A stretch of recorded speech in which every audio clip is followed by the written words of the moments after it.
One of the things that's defined the American characteristic since our colonial days has been social mobility, at least for white settlers and white colonials at that time. You see, at that time, if you lived in England and you lacked opportunity, you had an opportunity to come to English North America and settle newly claimed lands and move to various different colonies within English North America that may allow for more religious freedom. Maybe you're Catholic and maybe you're looking to separate yourself from persecution back home, and maybe you found refuge rather in Pennsylvania or Maryland or someplace.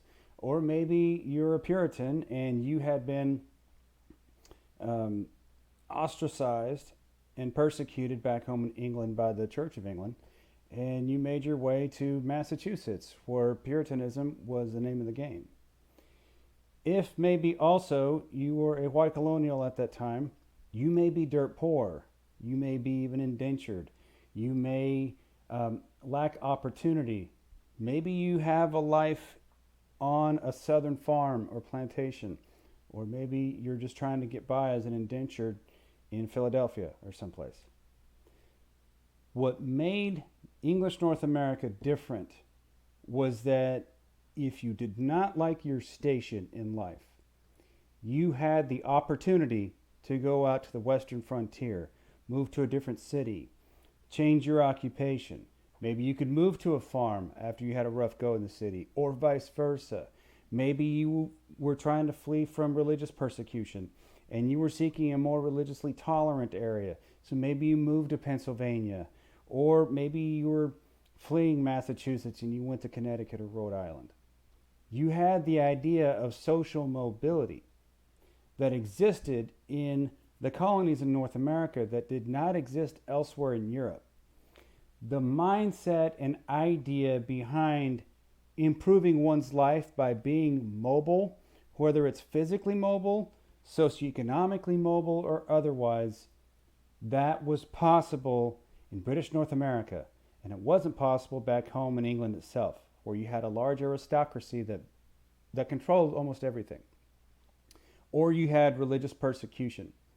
So that's what makes the United States today, when we would eventually become our own country, the idea of social mobility really permeated the American mindset. As long as you're white, right? That was the idea at the time. So white settlers at the time had the opportunity to be mobile. Okay? Today, we are still trying to advance the idea that people in our country can have mobility. It's often argued that there are limitations for various different segments of our population.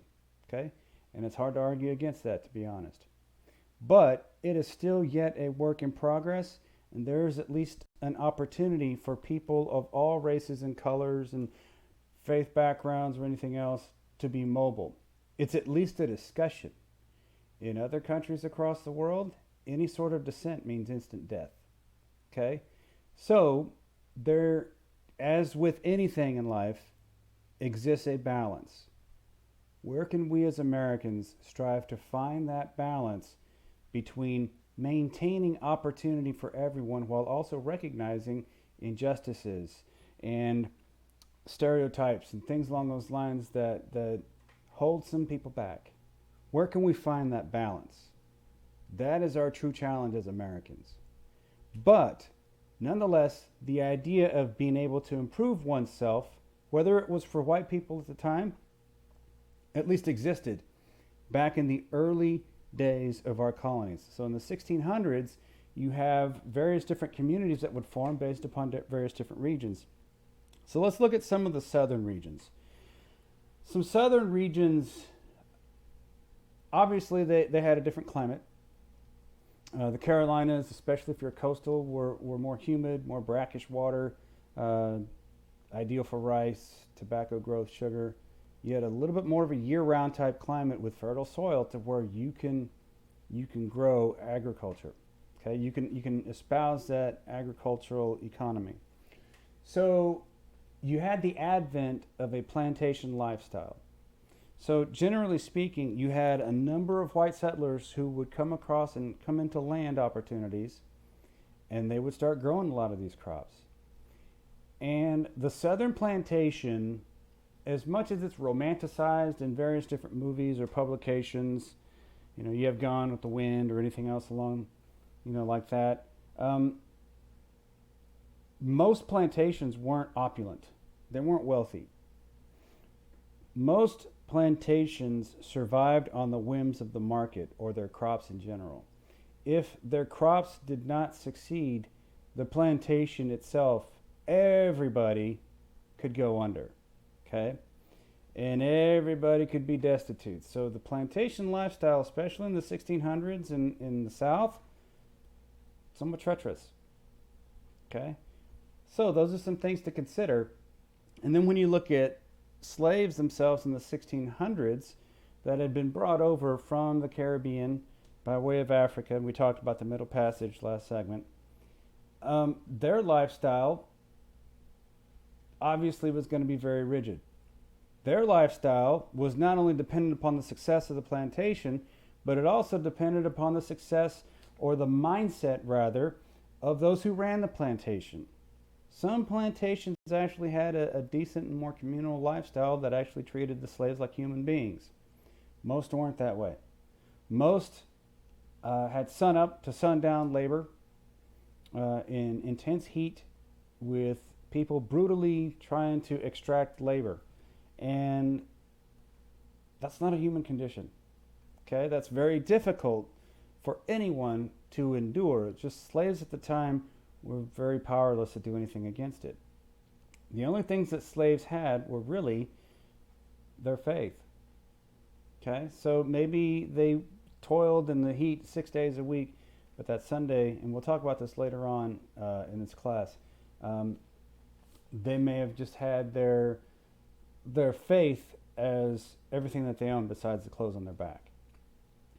So a lot of times you would have Africans who would be brought over who had their tribal faith, ethnicity, and culture that would now be intermixed with an adoption of Christianity in various different Christian faiths. And on the plantations, oftentimes you would see slave communities that would develop some of their own slave religions that combine the two, the African religions and, of course, Christian tradition. So that's why even to this day you still see a significant influence with African tradition and pride within some African American churches or whatnot. Okay. In certain parts of the South, some communities had more slaves than they did white plantation owners or white communities. And as is such in the human condition, you don't want to remain enslaved. And so you did see some slave rebellions that would pop up every now and then where slaves would overtake some of the white folks on the plantation. There was one, the Stano Rebellion, which you have some slaves in South Carolina in the early 1700s that banded together, seized some weapons, killed some white folks, and then they tried to escape to Spanish Florida, where they could seek refuge. The problem was that the uprising was eventually squelched. Every single one of those slaves was executed. And as with anything, there would be blowback and retribution. So that was oftentimes, whenever there were slave uprisings, oftentimes there would be bitter reprisals that were meant to send a message. Not only are we going to squelch this, but we're going to deter you thinking about doing anything like this in the future. You will meet certain death. Okay, so there were things that were meant to deal with certain realities of plantation life and southern life. Let's go to the north for a little bit, though, in some of the northern communities. Obviously, you did not have as much of the agricultural economic center in northern communities that you did in the south. You have a little bit more industry there. You also, especially if you go to New England, you have more of a puritanical influence. So what you see here are close-knit communities like a covenant where basically people are bound to protect each other and serve as a various different community type aspect where the community comes first. Um, you are similar from a social or religious background, so you share similar values, and so because of that, you share similar understandings. You're going to live in certain different aspects because you come from a similar background. Okay? Some things are even unspoken truths. That's how things worked in a Northern Covenant. They would be very close knit communities too, and especially in Massachusetts, they would be largely based on puritanical views. And so you had Puritanism, which oftentimes left unconstrained would be very, very rigorous and very, very harsh in its judgment of others in the community.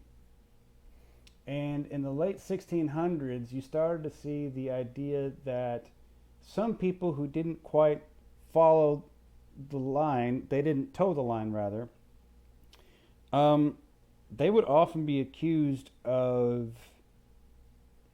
all kinds of ungodly things.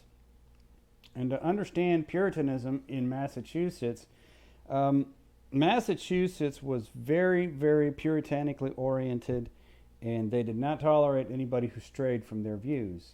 Anybody who did could be seen as maybe somebody who's practicing witchcraft.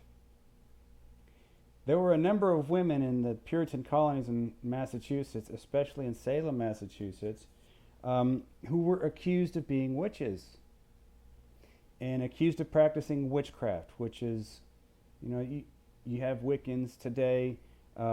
Back then, witchcraft was deemed as more of a satanic ritual or whatnot.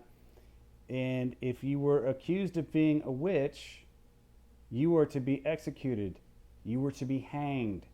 Or the way some did, women would have chains tied around their ankles, tied to like a cinder block type aspect, and they would be dropped from a boat and sink to the bottom of the water, obviously to drown. The Salem witchcraft trials really didn't involve trials. The mere accusation was largely good enough for a woman to be put to death. And a lot of these women that were accused, most of them didn't practice any sort of witchcraft. They may have fallen in the wrong view of some other people in the community, oftentimes other women. So, if you have a rival female, you might want to eradicate your rival by accusing her of being a witch, to which, pardon the pun, she'd be gone. Okay? So there was some of that as well that went along with the witchcraft trials.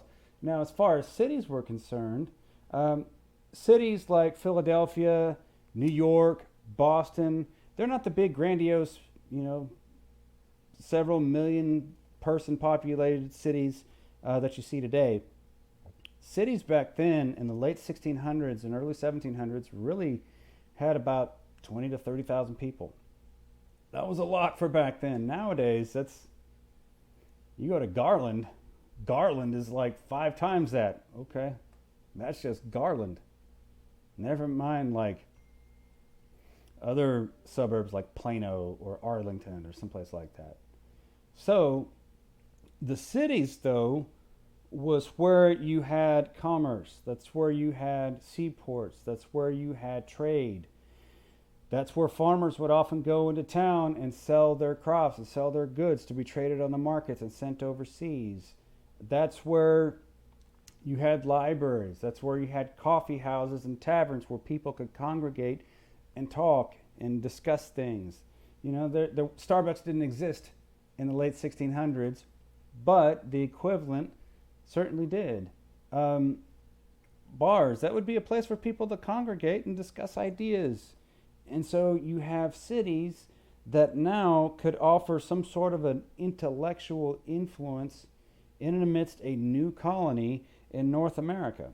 So eventually, when the colony would have its revolutionary crisis, those discussions largely centered around um, taverns in major cities like Boston.